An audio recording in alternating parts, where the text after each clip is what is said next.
New information involving a federal raid on an Oklahoma City family. That raid has left people around the world outraged. KFOR broke the story Monday night. That's when we heard from a woman who lived in this home. She says she and her 3 daughters were sound asleep last week when federal agents burst in and subjected them to absolute terror. Well, tonight, Homeland Security officials now admit agents with ICE, that's Immigration and Customs Enforcement, were the federal lawmen who were on the scene that night.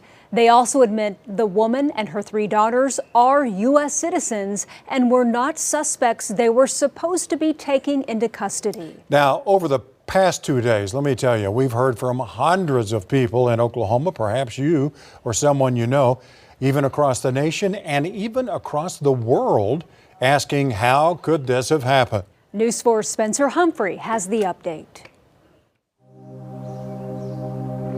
Decisions. Like, why us? Why? Have consequences. You know, so you hear this on the news, and now I'm part of the news. Real life ones. Like, read the room. Read the room. 4 vulnerable females, half-dressed. Can you be kind? Things that can't simply be undone. You have literally traumatized me and my daughters for life. And as we told you Monday, ICE agents made a decision to serve a search warrant on this Northwest Oklahoma City home. The home this woman, who we're calling Marissa, had just moved into from out of state 2 weeks ago with her 3 daughters, all fast asleep when agents burst in early Thursday morning. I just couldn't understand, how is this happening to us? Taking all their phones, computers, and life savings and cash, even though their names were not the ones listed on the search warrant. And I kept telling them that we weren't criminals. The actual criminals, we now know, were suspected human smugglers from Guatemala. The Northern District of Oklahoma U.S. Attorney's Office telling us federal agents arrested 8 Guatemalan nationals during a set of raids across the country on Thursday as part of an operation cracking down on illegal immigration ordered by President Trump. The names of the 8 suspects they arrested are the same suspect names listed on the warrant served on Marissa's house, where, of course, none of them were.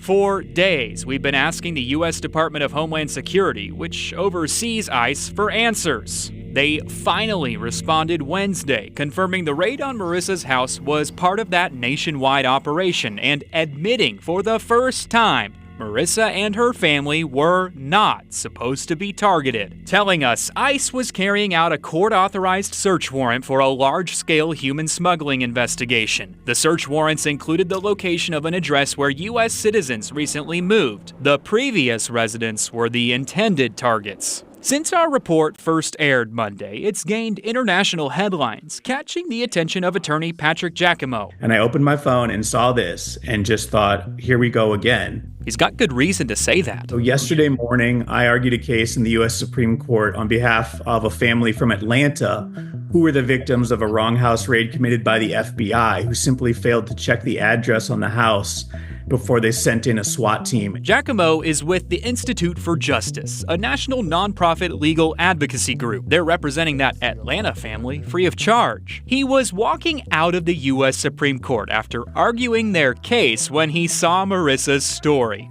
Oh, I mean, what timing is that? He says his group wants to take on Marissa's case for free too, telling us it fits a years-long pattern of questionable raids. Yeah, based on the facts as I understand them right now, there's no question that there was a lack of due diligence. But still, a decision was made. I kept praying, I said, God, please let me live through this moment. The consequence, leaving this family to question everything and trust nothing. What makes you so much worthier of protecting your children? What makes you so much more worthy of your citizenship? What makes you more worthy of safety, of being able, given you the right that they took from me to protect my daughters? In Oklahoma City, Spencer Humphrey, Oklahoma's News 4.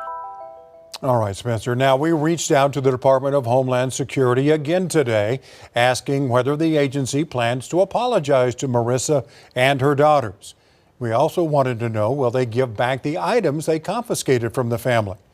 So far, no one has responded. We also want to address the hundreds of emails and calls we've received from people who want to help. We spoke with Marissa this morning, and she says she appreciates the outpouring of support, but right now the family is not seeking assistance. We'll let you know if that changes.